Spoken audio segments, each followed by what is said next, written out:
nuestro primer ponente, Aitor Merino Martínez, desde Madrid, España. Él nos hablará sobre la creación musical en la era de la inteligencia artificial, nuevas posibilidades expresivas y desafíos éticos. Tenemos, como lo dice el título, desafíos que atender y ustedes son las nuevas generaciones. Espero que lo aprovechen de manera importante y damos la cordial bienvenida a nuestro ponente que ya está conectado. Muchas gracias por acompañarnos en este evento. Bueno, muy buenos días, muchísimas gracias. Bueno, también muy buenas tardes y muy buenas noches a quienes nos siguen online. Antes que nada, quiero expresar mi agradecimiento a la organización de estas interesantísimas jornadas por haber aceptado mi comunicación. Es un verdadero honor poder participar en un espacio como este de reflexión y de diálogo.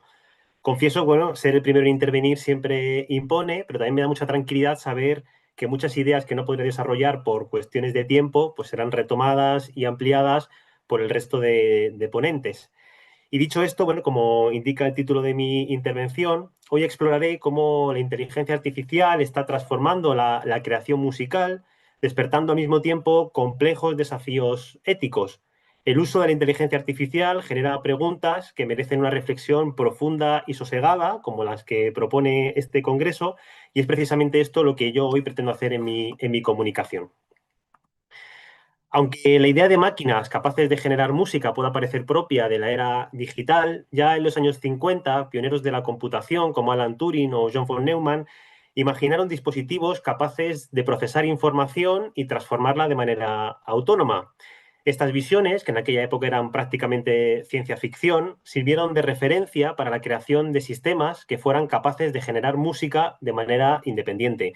Uno de los primeros hitos llegó en 1957, como pueden ver en pantalla, cuando los compositores y científicos Leigh Hiller y Leonard Isaacson utilizaron la computadora ILLIAC One de la Universidad de Illinois para crear la pieza musical ILLIAC Suite.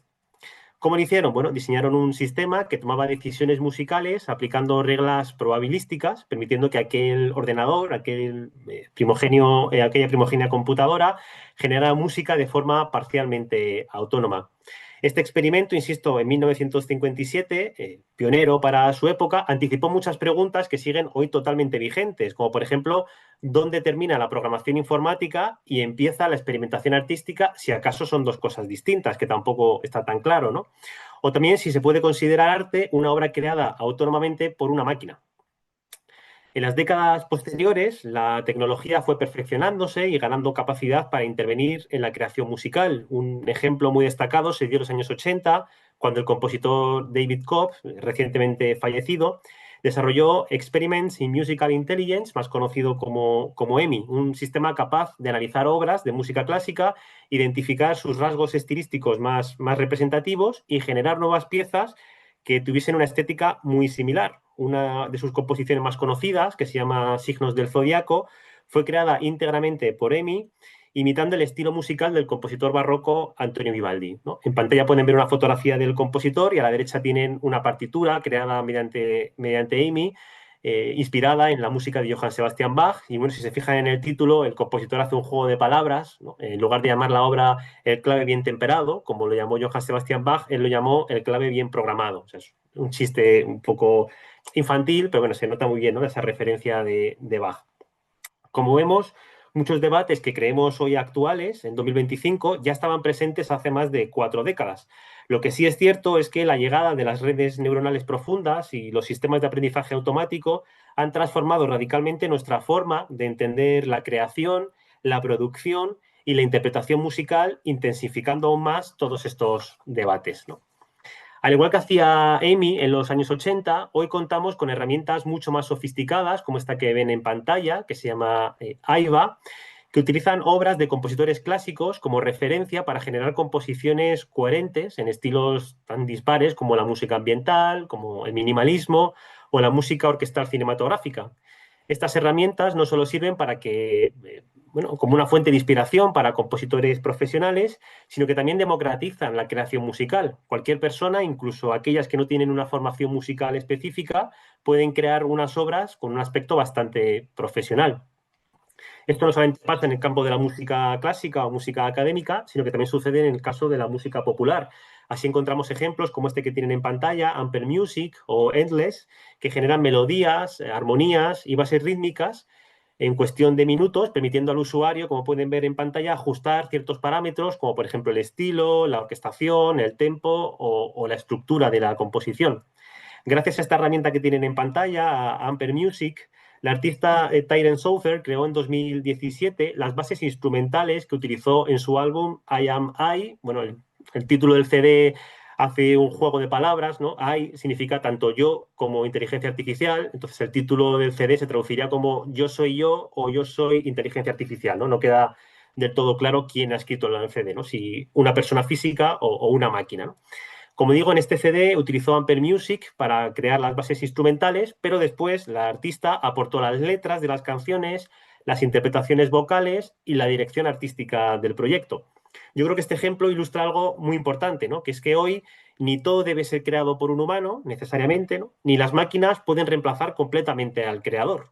Los artistas pueden delegar en la inteligencia artificial ciertos aspectos de la creación, pero sigue siendo necesaria su intervención. Por eso yo creo que hace falta que dejemos, ¿no? O que nos replanteemos el término de autor, que es el término que siempre hemos utilizado, ¿no? Para aludir a quien creaba la obra de forma individual, y empecemos a utilizar otro término como es el de curador, ¿no? Puesto que el artista hoy ya no crea la obra individualmente, sino que coordina un equipo, ¿no? Dirige el trabajo creado por múltiples colaboradores, algunos humanos y otros máquinas, ¿no?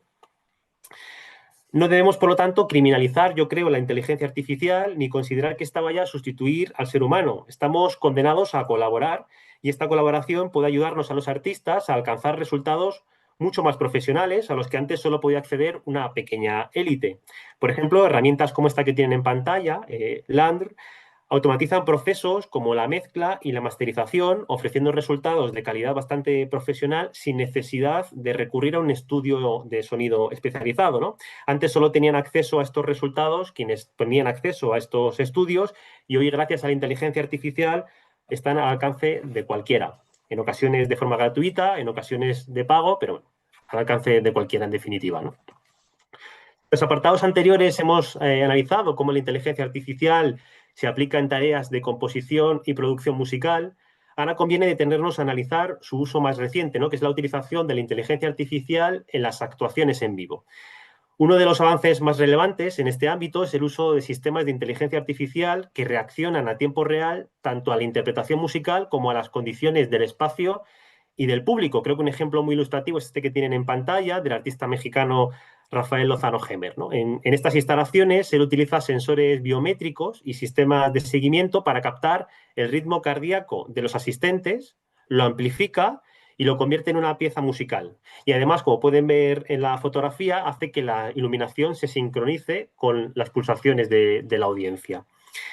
En estas obras, la inteligencia artificial no solo permite al artista dialogar directamente con el público, sino que convierte al público en una parte activa de la creación, ¿no? Algo similar ocurre, por ejemplo, en las actuaciones del compositor Brian Eno, donde la audiencia puede modificar en tiempo real ciertos parámetros de la obra, haciendo que cada presentación sea diferente, ¿no? Aquí el público no es un receptor pasivo, sino que se convierte prácticamente en un co-creador de la obra. También el público determina unos aspectos de ella, ¿no? Por todo esto, podemos afirmar que la incorporación de la inteligencia artificial a las interpretaciones musicales en vivo no debe considerarse un aspecto negativo, al contrario, es una oportunidad para explorar nuevos recursos expresivos y enriquecer la experiencia artística. Ahora bien, como señalábamos al inicio, esta apertura, ¿no? Esta utilización de la inteligencia artificial también plantea preguntas y desafíos éticos que debemos reflexionar con calma y es esta cuestión a la que quiero dedicar los últimos minutos de mi presentación. Bueno, creo que uno de los debates más complejos en torno al uso de la inteligencia artificial en la música gira en torno a la idea de la creatividad, ¿no? A diferencia de herramientas tradicionales, como podía ser pues, un ordenador, por ejemplo, que amplificaba, ¿no?, la capacidad expresiva del ser humano, los sistemas actuales de inteligencia artificial pueden generar obras musicales sin intervención humana directa, ¿no? Esto nos obliga a hacernos una pregunta fundamental, que es, ¿puede atribuirse a una máquina la capacidad de ser creativa? Desde una perspectiva filosófica, la creatividad no se limita solamente a combinar elementos preexistentes de una forma novedosa, sino que también implica una intención, una experiencia subjetiva y un contexto cultural, unas dimensiones que las máquinas per se no poseen. Aunque los algoritmos pueden producir, como hemos visto, composiciones formalmente muy complejas, no tienen conciencia, no tienen emociones y no tienen vivencias que permitan crear, ¿no?, que le permitan dotar a esas obras de un significado simbólico o emocional. Por esta razón, creo que tenemos solamente dos escenarios posibles. O bien redefinimos lo que entendemos por creatividad para poder atribuírselo también a una máquina, algo que hasta la fecha, insisto, resulta muy difícil, o bien mantenemos la creatividad en manos humanas, otorgándosela pues, a quienes diseñan las arquitecturas de estas herramientas y a quienes las alimentan con materiales musicales, pero nunca atribuyendo la creatividad a la máquina o al sistema mismo. Este debate en realidad es muy importante y está ligado a la idea de la propia autoría.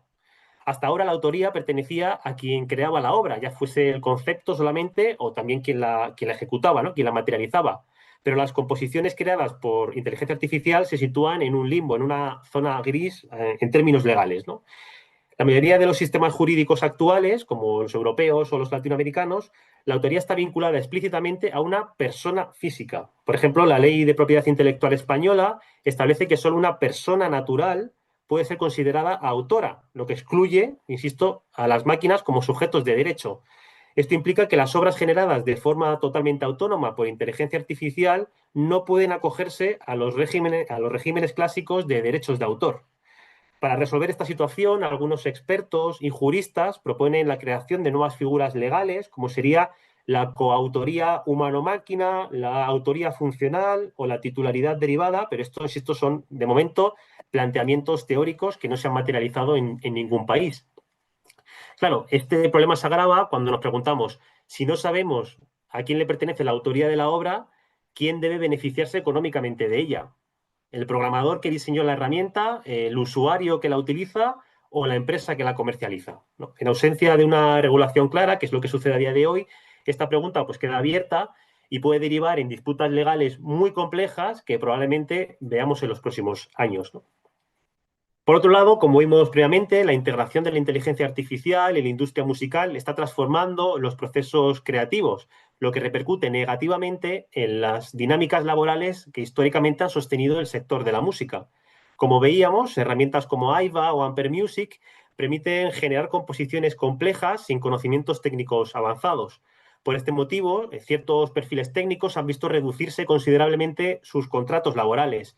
Como señala el autor Hugo Mollet, la inteligencia artificial está optimizando la calidad sonora y reduciendo los costes, y esto permite que muchas empresas sustituyan a sus equipos humanos por soluciones algorítmicas que son más baratas y mucho más eficientes. Y este es un debate, insisto, que siempre tenemos que tener presente, ¿no? Por otro lado, yo creo que el uso de la inteligencia artificial en experiencias musicales en vivo ha abierto nuevas posibilidades, como veíamos antes, ¿no?, en esta relación entre artistas y públicos, pero también ha generado mucha preocupación ética en torno a la privacidad de la audiencia, ¿no?, el consentimiento informado y el uso de datos biométricos, como veíamos antes en esa instalación, ¿no?, que captaba las pulsaciones de la audiencia. En conciertos donde se emplean tecnologías como el reconocimiento facial, el análisis de emociones o el seguimiento, ¿no?, de movimientos de la audiencia, los asistentes, pueden estar siendo observados y analizados sin saber ni el uso presente ni el uso futuro que se haga de esa información. Desde una perspectiva jurídica, el tratamiento de datos biométricos, como pueden ser las expresiones faciales, los ritmos cardíacos o los patrones de movimiento, están regulados por normativas muy estrictas, como por ejemplo el Reglamento General de Protección de Datos Europeo. Este considera que los datos biométricos solamente pueden captarse con un consentimiento explícito de la otra persona, con una justificación por interés público o si se cumplen ciertos criterios de necesidad y proporcionalidad. Pero esto, desde luego, no se da en el caso de una manifestación artística. Por lo tanto, insisto, estamos ante una incertidumbre legal y ética que también va a derivar probablemente en los próximos años en causas judiciales. Y por último, y yo creo que este es uno de los aspectos más importantes y uno de los riesgos más serios, es que la inteligencia artificial está derivando en una homogeneización estética, ¿no?, y una pérdida de la diversidad cultural. Aunque los algoritmos que hemos mencionado pueden entrenarse con una gran cantidad de estilos musicales, en la práctica suelen basarse sobre todo en el pop anglosajón y en la música electrónica occidental. Esto hace que las composiciones generadas mediante inteligencia artificial prioricen estructuras y sonoridades que ya son familiares para el mercado occidental, dejando en segundo plano otras tradiciones como por ejemplo las del sur global. El resultado es una uniformidad sonora que empobrece enormemente el ecosistema musical. Este fenómeno, el fomentar la música occidental e invisibilizar otras corrientes estéticas, otras realidades, puede interpretarse literalmente como una forma de colonialismo digital, donde las tecnologías replican y amplifican ciertas jerarquías culturales existentes. Por ello, preservar la diversidad musical no es solo una cuestión estética, sino que también ética y política.